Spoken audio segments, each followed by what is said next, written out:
হরে কৃষ্ণ। সনাতন ধর্মাবলম্বীদের কাছে একটা শ্রেষ্ঠ দিন হচ্ছে জন্মাষ্টমী ব্রতের দিন।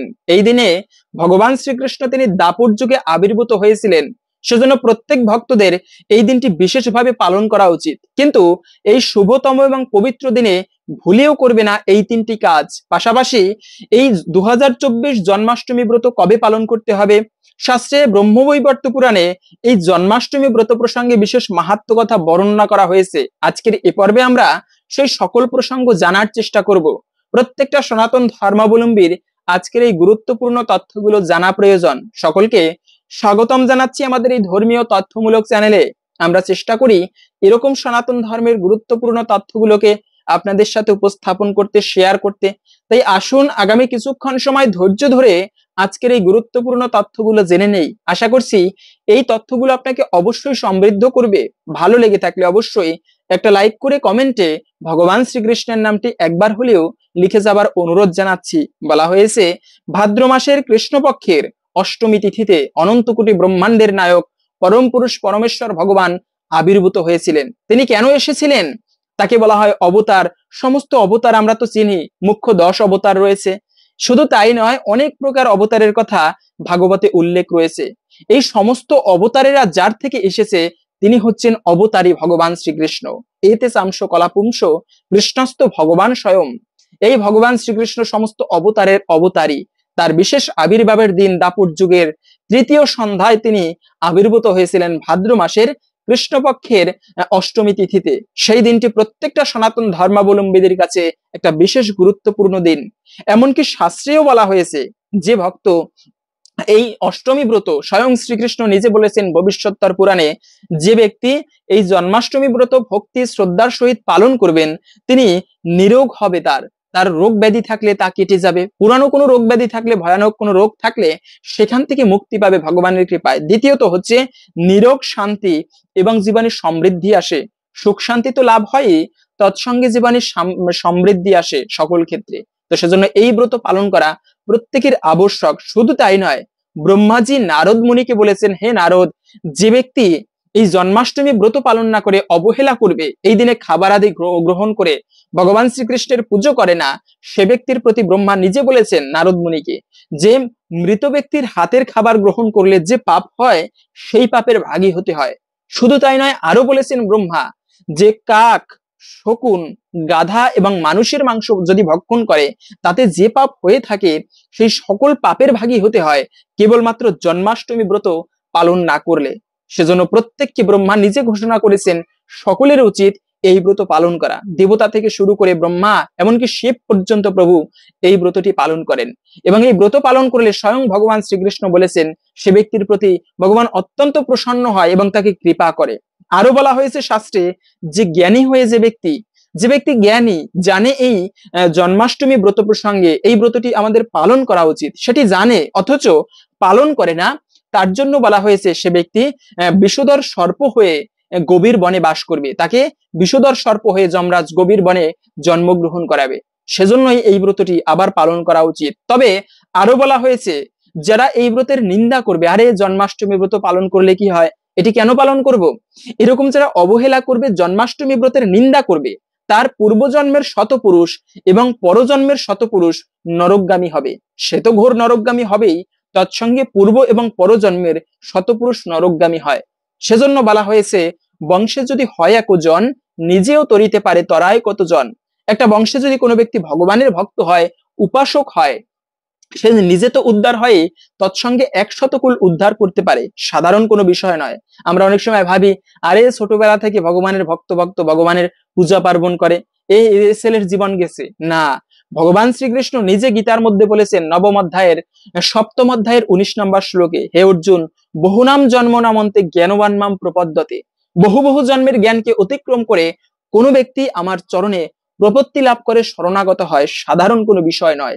আমরা ভাবতে পারি এটা কি সাধারণ বিষয়, সাধারণ বিষয় নয়। কোটি কোটি জন্মের পুণ্যের ফলে ভগবানের ভক্তি লাভ করে ছোটকাল থেকে।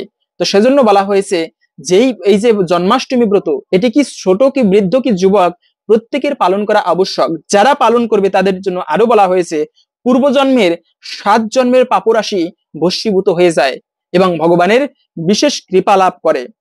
এবং প্রথমে জেনে নিচ্ছি আমরা এই ব্রতটি কবে পালন করতে হবে। 2024 জন্মাষ্টমী ব্রত কবে পালন করতে হবে। 2024 সালে জন্মাষ্টমী ব্রত মানে মূল অষ্টমী তিথিটি শুরু হচ্ছে মূলত আগামী 26শে আগস্ট সোমবার সকাল 8:38 থেকে শুরু হচ্ছে এবং থাকবে মূলত 27শে আগস্ট মঙ্গলবার সকাল 6:49 পর্যন্ত। সেজন্য অষ্টমী তিথি এই সময়টুকুর মধ্যে থাকবে। তবে সমস্ত গৌড়ীয় বৈষ্ণব সমাজ এবং স্মার্ত মতেও 26শে আগস্ট সোমবার পালন করা হবে। যদি আমরা জানতাম যে গোস্বামী মতে পরের দিনে পড়ে এবং স্মার্ত মতে আগের দিনে পড়ে, তবে এইবারে যে মানে অষ্টমী ব্রত পালন করবে এটি গোস্বামী মতে আগের দিনেই পড়েছে। 26শে আগস্ট সোমবার এই ব্রত অষ্টমী ব্রত পালন করতে হবে। সাধারণত অনেকে বলে থাকেন আরে গোস্বামী মতে একদিন পরে তারপরে স্মার্ত মতে একদিন, এই দ্বিমত কেন, এই বৈষম্যতা কেন? মনে রাখবে অষ্টমী তিথি হলে হবে না, সেখানে রোহিণী নক্ষত্র যুক্ত হলে সেই সময়ে ভগবান শ্রীকৃষ্ণ আবির্ভূত হয়েছিলেন রোহিণী নক্ষত্র যুক্তায়, এবং তখন এই ব্রত পালন করতে হয়। তবে এরপরে আরো নিখুঁত একটা বিচার রয়েছে চান্দ্র পঞ্জিকা অনুসারে। তবে এবছরে মূলত 26শে আগস্ট সোমবার সমস্ত গৌড়ীয় বৈষ্ণব সমাজ এই ব্রত পালন করবে। সেজন্য সকলকে বলবো আপনারা এই দিনে এই ব্রত পালন করতে পারেন। কিন্তু আরেকটা বিষয় হচ্ছে এই যে ভগবান শ্রীকৃষ্ণ এবারের দাপর যুগে ভগবান শ্রীকৃষ্ণ সাধারণ কোনো বিষয় নয়, প্রত্যেকটা দাপর যুগে ভগবান অবতীর্ণ হয়, কিন্তু এই যে স্বয়ং শ্রীকৃষ্ণ তিনি সমস্ত অবতারের যিনি অবতারী, সেই গোলকধামের যে কৃষ্ণ তিনি কিন্তু ব্রহ্মার প্রতিকল্পে ব্রহ্মার এক কল্পে একবারই আবির্ভূত হয়। আর ব্রহ্মার একটা দিন পৃথিবীর গণনা অনুসারে এই যে সত্য ত্রেতা দাপর কলি এই চতুর্যুগ নিয়ে এই চারটা যুগকে মিলালে একটা চতুর্যুগ হয় বা দিব্যযুগও বলা হয়। এরকম সহস্র চতুর্যুগ হলে বলা হয়েছে সেখানে যে 4,43,20,000 বছর হয়, এবং এরকম সহস্র চতুর্যুগে ব্রহ্মার একটা দিন হয় মানে 12 ঘন্টা হয়, আবার সহস্র চতুর্যুগে ব্রহ্মার একটা রাত্রি হয়। তো এরকম করে 28তম চতুর্যুগ মানে 28তম চতুর্যুগ গেলে তখন ভগবান শ্রীকৃষ্ণ আবির্ভূত হয়। মানে পৃথিবীর গণনা অনুসারে 864 কোটি বছর পর ভগবান স্বয়ং শ্রীকৃষ্ণ গোলক ধামের সমস্ত অবতারের অবতারী তিনি এই পৃথিবীতে সেই দাপর যুগের তৃতীয় সন্ধ্যায় আবির্ভূত হয়, যিনি ভাদ্র মাসের এই মানে কৃষ্ণপক্ষের অষ্টমী তিথিতে আবির্ভূত হয়েছেন। সাধারণ কোনো বিষয় নয়। কৃষ্ণ কেন আসেন আমরা গীতার মধ্যে তো জানি যে পরিত্রাণায় সাধনান, তিনটা কারণে ভগবান শ্রীকৃষ্ণ এই জগতে অবতীর্ণ হন। তার কারণ প্রথম কারণ হচ্ছে পরিত্রাণায় সাধনান, সাধুদের পরিত্রাণ করেন, বিনাশায় চ দুষ্কৃতাম, দুষ্কৃতকারীদের বিনাশ করেন, এবং ধর্ম সংস্থাপনার্থায় সম্ভব আমি যুগে যুগে, ধর্মকে সংস্থাপন করার জন্য রক্ষা করার জন্য যুগে যুগে নিজে স্বয়ং শ্রীকৃষ্ণ আবির্ভূত হয়। এটা তো গৌণ কারণ, এটা আমরা গীতার মধ্যে দেখি। তবে আর একটা মুখ্য কারণ রয়েছে, স্বয়ং গোলকধামের শ্রীকৃষ্ণ তিনি কিন্তু এই গৌণ কারণে আসেন না। তার মুখ্য কারণ হচ্ছে তার ভক্তদেরকে আনন্দ দেওয়া। কৃষ্ণ স্বয়ং যে কৃষ্ণ তিনি কোনো অসুরকে কিন্তু বধ করে না, যদিও তিনি কারোর সাথে যুদ্ধ করে না, যদিও তাহলে অনেকে বলতে পারেন তাহলে এই যে কৃষ্ণ বধ করলো সে মানে সে কি কৃষ্ণ ছিল না? হ্যাঁ, অবশ্যই তিনি কৃষ্ণ ছিল, তবে তিনি ছিল মূলত বিষ্ণু। যদিও বিষ্ণু কৃষ্ণ এক, তবে স্বয়ং যিনি বংশীবাদন করে কৃষ্ণ তিনি কাউকে বধ করে না কখনো। এই কৃষ্ণের কাজ হচ্ছে লীলা করা, বৃন্দাবনে ভক্তদের সাথে তার বন্ধুদের সাথে আনন্দ করা, খেলায় মত্ত থাকা। সেই গোলকধামের কৃষ্ণ তিনি কিন্তু এই পৃথিবীতে ব্রহ্মার এক কল্পে একবার অবতীর্ণ হয়, এবং তার মূল উদ্দেশ্য হচ্ছে ভক্তদের সাথে দিব্য লীলা করা। যদি তিনি অসুরদেরকে ধ্বংস করতে চান, তার এক ইশারায় পৃথিবী কেন সমস্ত ব্রহ্মাণ্ডকে ধ্বংস করে দিতে পারে, তার আশাও লাগে না। তার যে ভক্ত রয়েছে, ব্রহ্মা রয়েছে, প্রভু শিব রয়েছে, দেবদেবীরা রয়েছে, এদের মাধ্যমে সকল কার্য সম্পাদন করতে পারেন। কিন্তু তিনি নিজে কেন আসেন? কেননা তিনি ভক্তদের সাথে লীলা করে অত্যন্ত আনন্দ পেয়ে থাকেন। এটাই হচ্ছে মূল কারণ।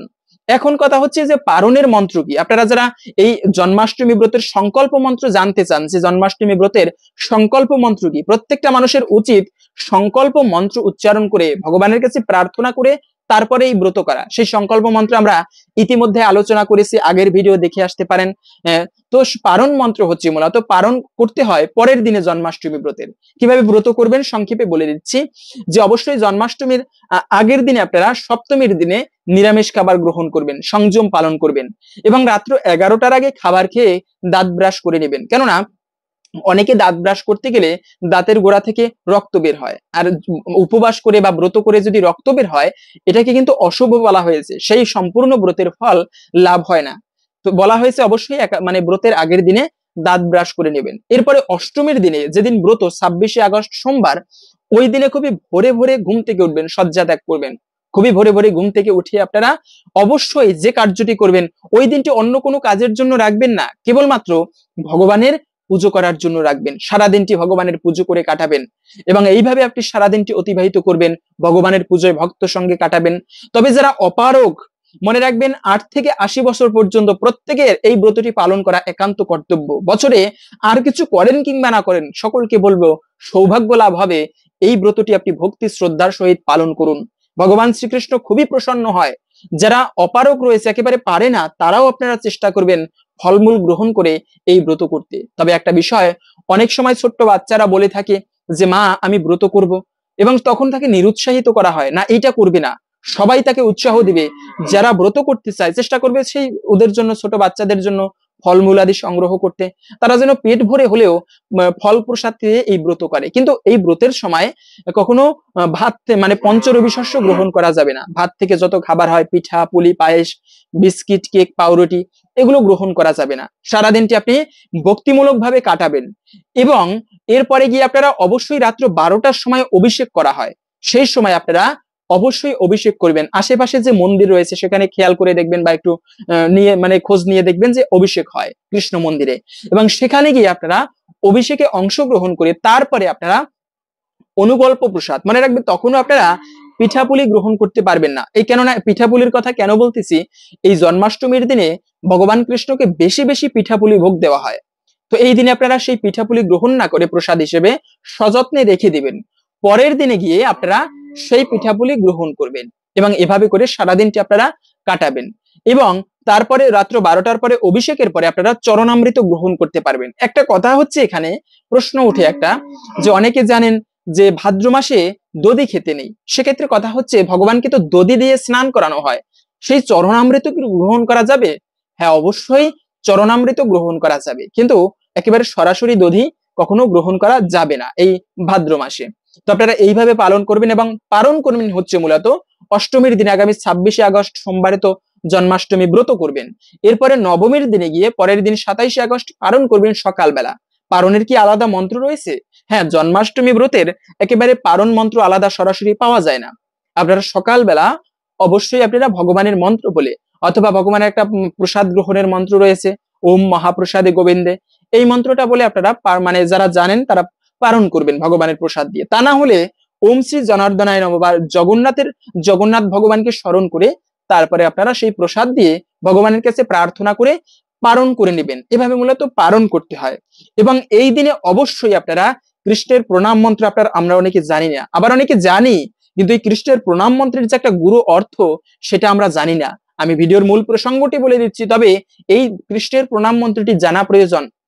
সেটি হচ্ছে, হে কৃষ্ণ করুণা সিন্ধু দীনবন্ধু জগৎপথে গোপেশ গোপিকাকান্ত রাধাকান্ত নমস্তুতে। এখন আমরা মন্ত্র পাঠ করলাম, কিন্তু সেই মন্ত্রের অর্থ কি তাই জানি না।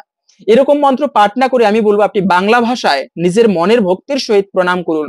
হে কৃষ্ণ করুণা সিন্ধু, তুমি করুণার সাগর, এই জগতে 7 প্রকারের সমুদ্র রয়েছে, কিন্তু তুমি এক অদ্ভুত সমুদ্র, যে সমুদ্রে অবগাহন করলে কেবল কৃপাই লাভ করা যায়। হে প্রভু, আমি তোমাকে প্রণাম করি।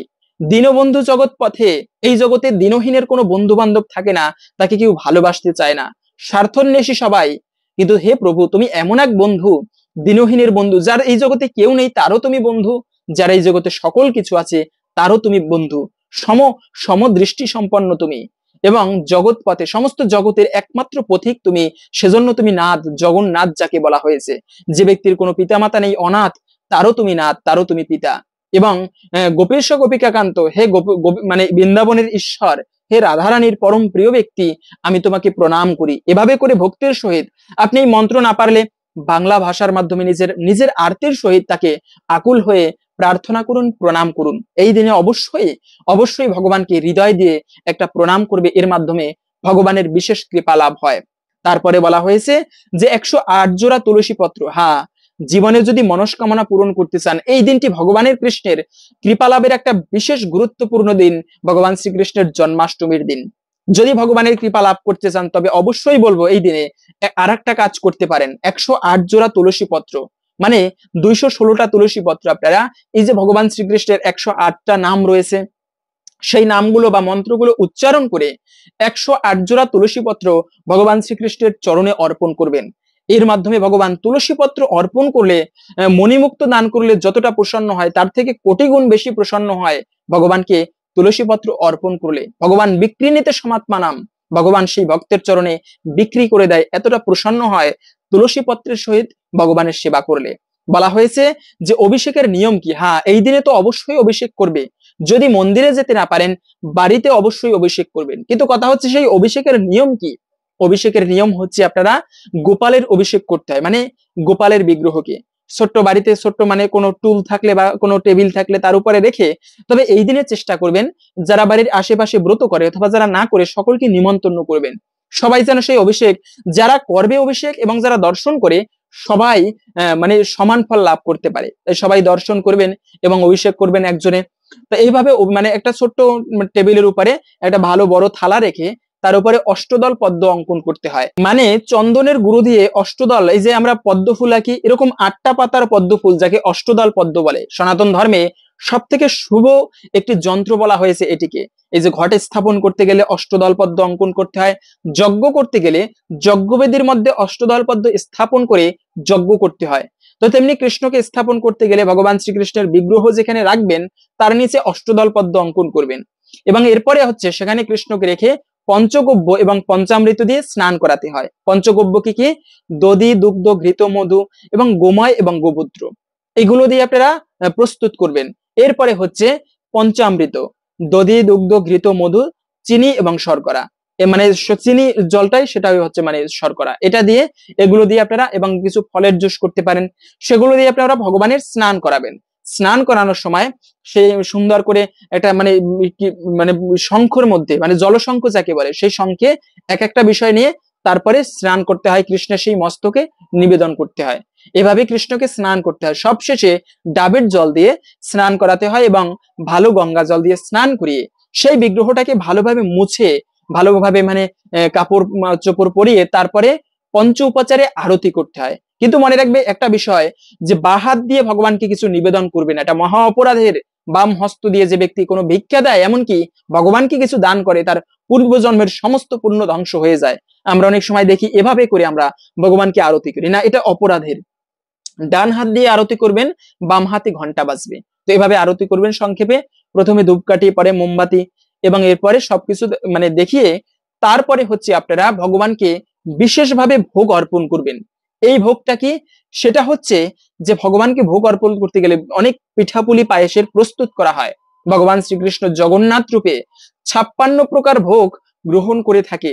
কিন্তু এই ভগবান শ্রীকৃষ্ণের এই জন্মাষ্টমী ব্রতের দিনে বৃন্দাবনে কত প্রকার ভোগের যে আয়োজন করা হয়, পিঠাপুলি পায়েস অনেক কিছুর আয়োজন করা হয়। এই অভিষেক করতে হয় রাত্র 12টার সময়। এরপরে আপনারা অভিষেক করা শেষ, আরতি করার পরে এই যে ভোগের প্রস্তুত করবেন, পিঠাপুলি পায়েস সকল কিছু ভগবানকে ভোগ দেবেন।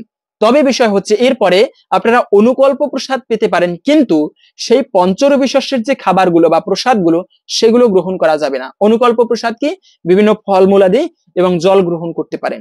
এবং এই সময় আপনারা অবশ্যই একটা তুলসী পত্রের দিয়ে মালা মানে বানিয়ে সেটি ভগবানের গলদেশে অর্পণ করলে এতে ভগবানের বিশেষ কৃপা লাভ হয়। আবার বিভিন্ন ফল দিয়ে মালা তৈরি করা হয়, ছোট ছোট ফল, যেমন আঙ্গুর ফল দিয়ে মালা তৈরি করে ভগবানের গলদেশে দিলে এতেও ভগবানের বিশেষ কৃপা লাভ হয়। ভগবানের খুবই প্রিয় এইসব মালা, তো আপনারা এগুলো দিতে পারেন। এরপরে হচ্ছে আপনারা এইভাবে সারা জন্মাষ্টমীর দিনটি অতিবাহিত করবেন। পরের দিনটি আপনারা পালন করবেন যেভাবে বললাম সেভাবে ভগবানের সেই পিঠাপুলি পায়েসগুলো ওই দিনে গ্রহণ না করে ভগবানের প্রসাদ সযত্নে রেখে দিয়ে পরের দিনে পালন করবেন। এভাবে আপনারা এই অভিষেক করবেন এবং অবশ্যই কৃষ্ণের জন্মলীলাটি শ্রবণ করতে হয়। ভগবান শ্রীকৃষ্ণ জগতে ধরাধামে আবির্ভূত হয়েছিলেন কংসের সেই কারাগারে, দেবকীর গর্ভের সন্তান হয়ে, বসুদেবের সন্তান হয়ে। দেখেন তাদের কত ভাগ্য যারা সন্তান রূপে এমন ভগবানকে প্রাপ্ত করেছেন, যে ভগবান সমস্ত দেবতা থেকে অসুর, এমনকি যমরাজ পর্যন্ত মৃত্যুর দেবতা যাকে ভয় করে, সেই ব্যক্তি মায়ের ভয়ে ভীত হয়ে, যশোদা মায়ের ভয়ে ভয় পেত, কখনো কখনো লাঠি দেখিয়ে কৃষ্ণকে শাসন করত। কোন শক্তি বলে শাসন করত? এটা ভক্তি বলে। তা আমরা প্রথমেই এই ভগবান শ্রীকৃষ্ণের সুন্দর একটি লীলা কথা শ্রবণ করতেছি, যা শ্রবণ করলেও ভগবানের বিশেষ কৃপা লাভ হয়। তারপরে আমরা এই দিনে যে কার্যগুলো ভুলেও করবে না সেই প্রসঙ্গে জেনে নিচ্ছি। এবং প্রত্যেককে বলবো কিছুক্ষণ সময় ধৈর্য ধরে এই লীলা কথাটি শ্রবণ করুন। আশা করছি একটুকু হলেও ভগবানের বিশেষ কৃপা লাভ হবে। সুন্দর একটি কাহিনী পাওয়া যায় একবার বৃন্দাবনে। আজ থেকে প্রায় 300 বছর আগে বৃন্দাবনে এক ব্যবসায়ী বাস করত, যার ছিল একটি মিষ্টির দোকান। তার দোকানটি ছিল ঠিক বৃন্দাবনের সব থেকে বিখ্যাত মন্দির বাঁকে বিহারীর সামনে। দোকানদার ভগবান শ্রীকৃষ্ণের একজন ঘনিষ্ঠ মানে ভক্ত ছিল। সে প্রতিদিন খুব রাত করে দোকান বন্ধ করত, কারণ তার মনের মধ্যে ক্ষুদ্র একটা বাসনা ছিল, কোনো না কোনো দিন ভগবান শ্রীকৃষ্ণ বৃন্দাবনে বিহার করতে করতে তার দোকানে আসবেন এবং তাকে দর্শন দিবেন। তার এই বাসনা নিয়ে বহু বছর পার করে দিল। এক সময় দোকানদার বৃদ্ধ হয়ে গেল, কিন্তু তার মনের আশা সে ছাড়লো না। সে এখনো খুব রাত করে দোকান বন্ধ করে, এই আশায় যে শ্রীকৃষ্ণ একদিন আসবেন আমার এখানে। প্রতিদিনের মতো দোকানদার বহু রাত পর্যন্ত দোকানে বসে আছে।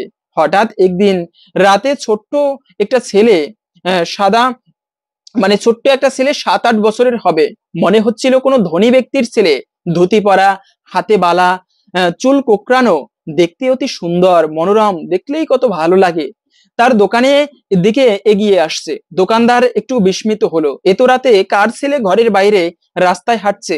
ছোট্ট ছেলেটি তার দোকানেই আসে এবং দোকানদারের কাছে মতিচুর লাড্ডু চায়। দোকানদার তার দোকানের ভেতরে গিয়ে দেখলো মতিচুর লাড্ডু নেই। তাই সে বালকটিকে বলতে লাগলো, রাত হয়ে যাওয়ায় তার কাছে আর লাড্ডু নেই, তবে ছানার মিষ্টি আছে, দেবতা। তখন সেই বালকটি বলল যে ছানার মিষ্টি থাকলে অবশ্যই তা দিন। দোকানদারও তাকে মিষ্টি দিল। দোকানদার বালকটিকে জিজ্ঞাসা করলো, তোমার কাছে কি টাকা আছে? বালকটি উত্তর দিল না। দোকানদার ভাবলো ছোট বালক, তার থেকে আর টাকা নিয়ে কি আর করব, তো কতটুকুই বা মিষ্টি খেয়েছে, সে আর কিছু চাইলো না। কিন্তু বালক এর মূল্য দিতে চাইলো নিজের হাতের স্বর্ণের বালা দিয়ে, কিন্তু দোকানদার রাজি হলো না এবং বলল তার কোনো মূল্য চাই না। অনেকক্ষণ টানাপোড়েন চললো, কিন্তু দোকানদার মূল্য নিতে চাইলো না। তখন বালকটি ছুঁড়ে মারলো তার হাতের বালাটি দোকানের ভিতর। ঠিক তখনই দোকানদার সেই বালাটি উঠাতে নিচু হলো, আর উঠে দেখে বালকটি উধাও। দূর দূর পর্যন্ত তাকে আর দেখা গেল না। কোথায় গেল সেই বালক, এই প্রশ্ন এবং তার বালাটি নিয়ে সেই রাতে আর ঘুমাতে পারলো না বৃদ্ধ দোকানদার। পরদিন সকালে সম্পূর্ণ বৃন্দাবনে ঘোষিত হলো বাঁকে বিহারী মন্দিরের বিগ্রহের হাতের স্বর্ণের বালা চুরি হয়েছে। বিগ্রহের হাতের বালা আর নেই। এই বালা দোকানদারের কানে এসে এই কথা দোকানদারের কানে এসেও পৌঁছায়। এই কথা শোনার পর দোকানদার তৎক্ষণাৎ সেই বালাটি সাথে নিয়ে বাঁকে বিহারী মন্দিরের পুরোহিতের কাছে গেল। পুরোহিতকে বালাটি দেখালো এবং সব কথা খুলে বলল। পুরোহিত বলল, এটিই বাঁকে বিহারীর হাতের বালা। এরপর দোকানদার বুঝতে পারলো কাল রাতে যেই ছেলেটি তার কাছে এসেছিল সে আর কেউ নয়, স্বয়ং অনাদির আদি গোবিন্দ পরমেশ্বর ভগবান শ্রীকৃষ্ণ। দোকানদার কেঁদে উঠে বাঁকে বিহারীর চরণে গিয়ে পড়লো এবং আফসোস করলো, ভগবান স্বয়ং তার দুয়ারে আসলেন, কিন্তু সে চিনতে পারলো না। এমনই অদ্ভুত আরো অনেক লীলা করেছেন ভগবান বৃন্দাবনে। সেই ভগবান শ্রীকৃষ্ণ ছোট্টকালে বৃন্দাবনে মায়ের ভয়ে ভীত হয়ে যা আমরা সবাই জানি, সেই দামোদর লীলাটি মা যশোদা তাকে ভক্তির রজ্জুতে বন্ধিত করেছিল। এই দিনটি ভগবান শ্রীকৃষ্ণের জন্মাষ্টমীর দিন আবারও প্রত্যেককে অনুরোধ জানাচ্ছি ভক্তি এবং শ্রদ্ধার সহিত পালন করবেন। এবং এই শুভতম দিনে যে কাজগুলো ভুলেও করবে না, তার মধ্যে প্রথমত হচ্ছে অনেকে আবার কি করে এই জন্মাষ্টমীর ব্রত করে বা একাদশীর ব্রত করে, তারপরে চা বিস্কিট খায়। না, এটা কখনো খাবেন না। মনে রাখবে, চা বিস্কিট ভুলেও কখনো পান করবে না এই একাদশীর দিনে। এটা ব্রতে তো ভঙ্গ হয়, তৎসঙ্গে অপরাধ হয়ে থাকে। তো চা বিস্কিট খাওয়া যাবে না যারা এই ব্রত করবেন, জন্মাষ্টমী ব্রত। দ্বিতীয়ত হচ্ছে ব্রত না করে কেউ থাকবে না, কেন? ভয়ানক পাপের ভাগী হতে হয়। স্বয়ং ব্রহ্মা বলেছেন, মৃত মানুষের মাংস ভক্ষণ করলে যে পাপ হয়, স্বয়ং সেই পাপের ভাগী হতে হয়। জ্ঞানী হয়ে জেনে শুনে যে ব্যক্তি ব্রত পালন করে না, সে ব্যক্তি গভীর বনে বিষধর সর্প হয়ে জন্মগ্রহণ করে। সেজন্য এই ব্রতটি ভক্তি ভরে পালন করবে, ব্রত না করে কেউ থাকবে না। এবং আপনি ব্রত করেন কিংবা না করেন, এই জন্মাষ্টমী ব্রত ভুলেও এই দিনে আমিষ খাবার রন্ধন করবে না, ভক্ষণ করবে না। মনে রাখবে, কোনো প্রাণীর মাংস ভক্ষণ করা, যদিও অনেকে বিভিন্ন যুক্তি দেখাতে পারেন, তবে সাত্ত্বিক বিধানের উপরে কোনো বিধান নেই। কোনো বাড়িতে শুভ দিনে আমিষ দ্রব্য ভক্ষণ করা উচিত নয়। মাছ, মাংস, ডিম, পেঁয়াজ, রসুন, এই সমস্ত খাবার এই শুভ দিনে অন্তত পক্ষে জন্মাষ্টমী ব্রতের দিনে ভুলেও কখনো গ্রহণ করবে না, এতে সকল পাপের ভাগী হতে হয়, এতে দুর্ভাগ্য আসে জীবনে, ভগবানের কৃপা লাভ হয় না কখনো। তৃতীয়ত হচ্ছে যে পুজোর শেষে খাওয়া যাবে না, মনে রাখবে পুজোর আগে, পুজো শেষ হওয়ার আগে কখনো রাত্র 12টার সময় যারা ব্রত করবেন, অনেকে আছে একমাত্র যারা অসুস্থ অথবা ছোট্ট বাচ্চা তারা কিছু ফলমূল খাবেন, কিন্তু বিশেষ করে কৃষ্ণের এই জন্মাষ্টমী ব্রত সকলের উচিত নির্জলা ব্রত করা রাত্র 12টার আগ পর্যন্ত। এভাবে আপনারা রাত্র 12টা পর্যন্ত উপবাস করবেন এবং পুজোর শেষ হওয়ার আগে পর্যন্ত কিছু খাবেন না যদি সম্ভব হয়। এরপরে গিয়ে আপনারা অবশ্যই অনুকল্প প্রসাদ ফল জলাদি গ্রহণ করতে পারেন। সবশেষে বলবো এই দিনে যে কাজটি করবে না সেটি হচ্ছে জীবনে সংসারে কিন্তু অকল্যাণ হয়, সেটি হচ্ছে আমরা অনেক সময় পুজো করি কিন্তু পুজো করার শেষে বাসি ফুলগুলো মন্দিরে রেখে দেই। মনে রাখবে এই কাজটি কখনো করা উচিত নয়। পুজো করার শেষে সন্ধ্যাকালে ভগবানকে বিশ্রামী দেওয়ার পরে বা আগে সেই বাসি ফুলগুলো তুলে রেখে দিতে হয়। বাসি ফুল কখনো মন্দিরে রাখতে নেই, এতে কিন্তু অমঙ্গল হয়ে থাকে। তো প্রত্যেককে বলবো এই দিনে, এবং সব থেকে গুরুত্বপূর্ণ বিষয় হচ্ছে ব্রত করে কখনো কারো নিন্দা করা উচিত নয়, খারাপ ভাষা প্রয়োগ করবে না, মিথ্যা কথা বলবে না, কখনো শারীরিক সঙ্গ করা, ব্রহ্মক্ষয় করা এটাও করা উচিত নয়, এতে ব্রত ভঙ্গ হয়ে যায়। তো এই সমস্ত কার্য থেকে বিরত থাকতে হবে। আবার অনেকে ক্ষৌর কর্ম করে, চুলদাড়ি নখ, যেহেতু এটা ভালো একটা শুভ দিন, অনেকে কি করে যে আমি মন্দিরে যাব চুলদাড়ি নখ কেটে যায়। তো এই অষ্টমীর দিনে মানে জন্মাষ্টমী ব্রতের দিনে চুলদাড়ি নখ ক্ষৌর কর্ম করা উচিত নয়, এতে গ্রহের দোষ লাগে। তো হরে কৃষ্ণ, আশা করছি আজকের এই গুরুত্বপূর্ণ তথ্যগুলো জেনে আপনি সমৃদ্ধ হয়েছেন। ভালো লেগে থাকলে অবশ্যই একটা লাইক করে কমেন্টে ভগবান শ্রীকৃষ্ণের নামটি একবার হলেও লিখে যাবার অনুরোধ জানাচ্ছি। ভগবানের কৃপায় সকলের জীবনে মঙ্গল হোক এই কামনা করে আজকের ভিডিওটা এখানে সমাপ্ত করছি। হরে কৃষ্ণ।